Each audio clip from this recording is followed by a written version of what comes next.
Considering I'm as big a fan of the San Antonio Spurs as you're going to find, I've waited a long, long time for this. It's been almost a year now since the Miami Heat narrowly defeated the San Antonio Spurs in the NBA Finals. I'll never forget it. Watching Game 6, seeing Ray Allen hit that three just broke my heart. Seeing him lose in Game 7 after a long day of work broke my heart. It was tough to watch. But now, fast forward a year, and look where we are now. The Miami Heat and the San Antonio Spurs. The two best teams in professional basketball going at it. You look at the Spurs. Since 1999, 4 titles, 99, 2003, 2005, 2007. Just been one of the best teams in NBA history. You look at the way that they win. You look at how they're not flashy. They don't have high-profile players. They don't have guys that are going to, make you say, wow. They just have guys that are consistent, steady, and want to see the team win and put that above their own personal goals. You look at the Miami Heat, 2012 and 13, and 2013-14 champs, finalists the year before that, and then the 2006 champion before LeBron and Chris Bosh arrived in Miami. That team loaded with star power. You've got the big three, Bosh, Wade, James. It's just been amazing to watch what they've done. I mean, like them or hate, love them or hate them, you got to admit, they've been one of the better big threes in league history. And now we get to see it come to a head as the Spurs and the Heat collide in the 2014 NBA Finals. First off, I would like to say that I correctly predicted that the Heat and the Spurs would advance in 6 games apiece. So, yay, a little applause to me. But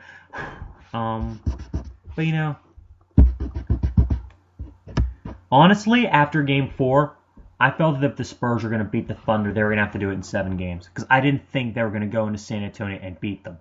I really did. I was like, I didn't think they were going to go to Oklahoma City and beat them, my bad. I was scared. It's like, I knew they could do it, but it was like that fear, like, yeah, they're going to Oklahoma City. It's going to be tough, considering they got blown out the past 2 games with Ibaka in the lineup. Then you look at the Heat. I mean, other than Game 1 against the Pacers, they steamrolled them. They really did. And that last game, the 25-point blowout, just kind of sums that series up. But I got to give credit to Lance Stevenson. He's going to be a legend in memes and social media for a long time for the blowing in LeBron James ear. But anyways, it's finals time. And now, let's talk about who will win between the Spurs and the Heat. First off, let's start with the Spurs bringing the table. Again, the same team as last year. I'd have to say, compared to last year, Boris Diaw, Thiago Splitter, and Kawhi Leonard are having much bigger impacts and are having much bigger roles than they did last year. Because last year you could probably make the argument that it was still pretty much a Duncan and Parker-led team.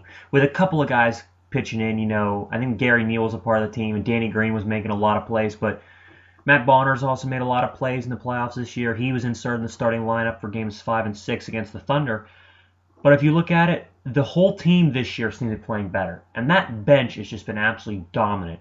The bench of the Spurs was a key reason why they beat the Mavericks. It was a key reason why they destroyed the Blazers in 5 games. And if you look at the way the bench dominated the game against the Thunder, if you take away the bench for the Spurs in the game against the Thunder last night, or should I say Saturday night now because it's Monday morning technically, you could make the argument that the Thunder would have blown them up by about 40 points. That's how good their bench is and how much their guys step up, But if you look at it this way, Kawhi Leonard's probably going to have to spend a lot of time on LeBron James. And I think that's actually a favorable matchup to him because, he did really well in the final 2 games at shutting down Kevin Durant. He really did. Kevin Durant did not play well in the final 2 games. And in elimination games against the Grizzlies and against the Clippers, the final game in each series, he blasted both teams. He lit them up. But against the Spurs, he did not have that great of a performance compared to Russell Westbrook. Westbrook was all over the place, which makes it realize that how the Spurs can defend Dwayne Wade because he's healthier than last year. But a key difference is the fact that Mike Miller's not there for the Heat. So that 3-point threat kind of gets negated. So the Spurs can play tighter defense on the interior and a little looser on the ends. But if you transition to the Miami Heat, what is LeBron going to do? This series for the Heat starts and ends with LeBron James. I know Wade's healthier, and I know Bosh is playing well. What is LeBron James going to do? Is he going to come out and play nervous, play scared, play average like he did in the NBA Finals when they took on the Mavs? Or is he going to come out and be the player that won the last 2 Finals MVPs with an absolutely dominant performance? The point about LeBron James, what scares me the most with the Spurs going against him, is this. The Oklahoma City Thunder, Kevin Durant, he deserved to win the MVP this year. Absolutely. I really do believe he deserved to win the MVP this year. If you just look at it, the year that he had, hold on a second.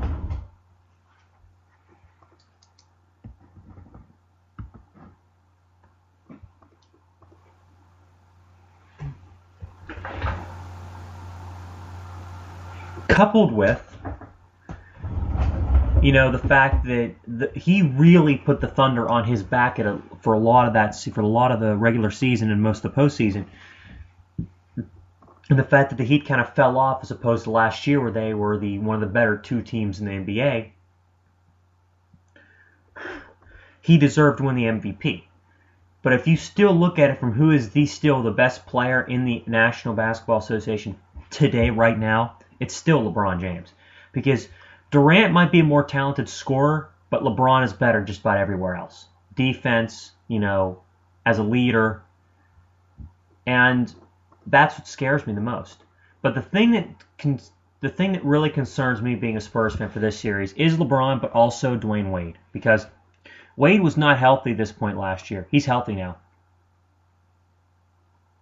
And we're going to have to really, really see how well he can play, because I think it was Lance Stevenson said that he wants Wade's knee to really swell up during the series against the Pacers in the games in the Eastern Finals, but I think Dwayne Wade is past that point. I think he's going to be a hell of an impact player for the Heat this time around.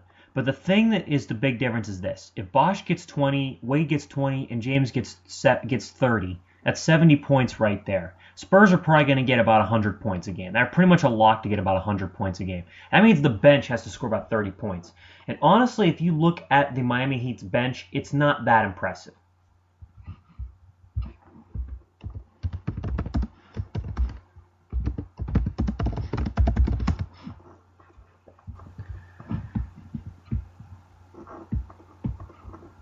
If you just look at it, they're not getting a huge part of the percentage of the points. Ever since LeBron and Chris Bosh arrived in Miami, if those 3 are not getting points, they're not winning games. If you can shut LeBron down a little bit, if you can keep LeBron under 30 and Wade and Bosh around 20, you can beat the Heat, because the bench is not going to do jack shit. And that's really been the story of how to beat the Heat. Cut down the superstars and make the other guys score, like Udonis Haslem or Chris Anderson. Or even Ray Allen. Ray Allen's one of the greatest 3-point shooter in NBA history. But if you look at his exploits otherwise, he's not doing that well right now. If you were to take it off the court and look at coaching, then this is it's a coaching mismatch. I mean, it was last year, but the reason why I think it won out last year the way it did is because, again, Ray Allen got open for the 3, and the Heat, had home court on Game 7. It really was that close last year. But I still think if you look at the difference between Greg Popovich and Eric Spoelstra, it's this tremendous difference. I don't care if Spoelstra retires with 6 rings and Pop never gets another one. Pop is still the better coach, because he took a team that was literally in the shitter, that had no direction, had no direction since its inception, drafts Tim Duncan, and all of a sudden they're one of the best teams of the last 20 years. They've had 50-plus wins in, I think, 16 or 17 straight seasons. That's an incredible statistic that goes to show you the longevity and the consistency of this team.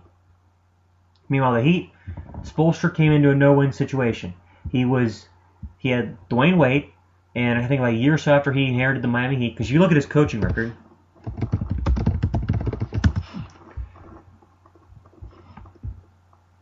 he's been the head coach of the Miami Heat since 2008.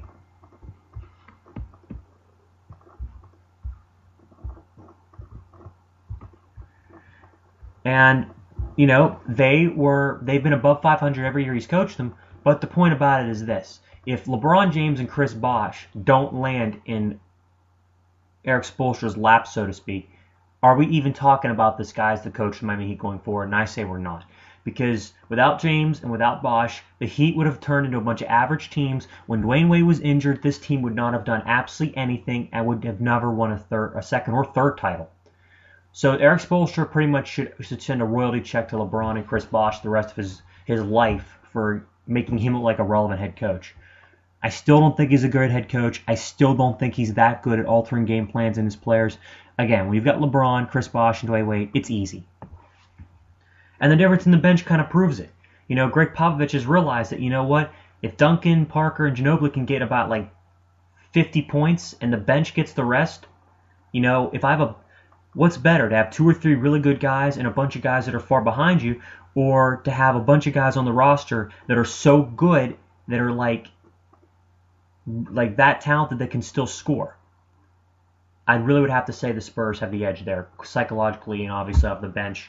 But if you just look at the big 3 starters, I still have to say Miami's got the big edge. Because, as much as I love Tim Duncan, Tony Parker, Manu Ginobili, I'd still have to say LeBron, Wade, and Bosh are better as a big 3. Absolutely. It's just the fact that they score more, and the fact that if you gave both big 3s the same team, then the team with Bosh, Wade, and James on would win most of the time, because the fact they're going to put up more points themselves. Duncan's not going to get 29, 30 points a game anymore. Parker can get about 24, 25, but Ginobili's not getting more than 20 a game. Overall, if you just look at the series, there's just so many, interesting dynamics. It was the same as last year. I predicted the Spurs would win last year, and I was wrong. Obviously, I said Spurs in 6, but I think you look at this time around, I think it's a little bit different from both ends. The fact that the Heat had their, struggles in the regular season, and in the playoffs, you look at it's been smooth sailing. Sweep the Bobcats, 5 games over the Nets, and then 6 games over the Pacers. So they've pretty much gone through the final unscathed. The San Antonio Spurs played a tougher conference in the regular season, and they had a better regular season record. Just look at it.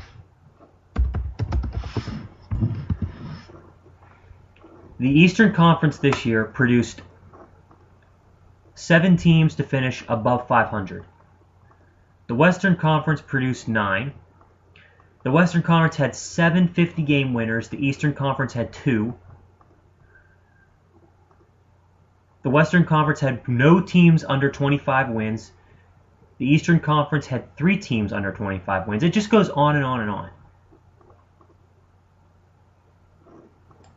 It just goes to show, and the fact is, again, look, conference record. The Spurs were 38-14 in their conference, and the Heat were 34-18 in their conference, meaning they were average.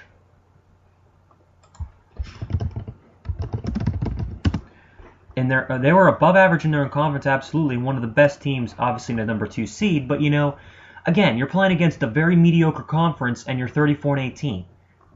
The Spurs played a conference that, again, the Thunder swept them in the regular season, and yet they still finished with 38 wins in a very tough Western Conference.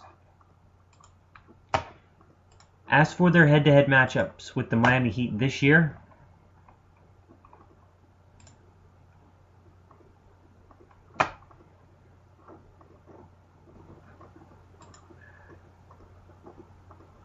they lost the first game in Miami, 101-113, and they won the second game in San Antonio, 111-87.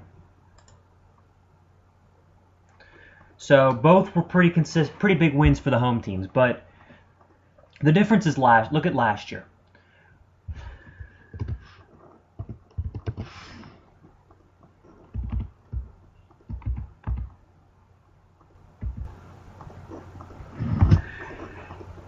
If you were to compare it,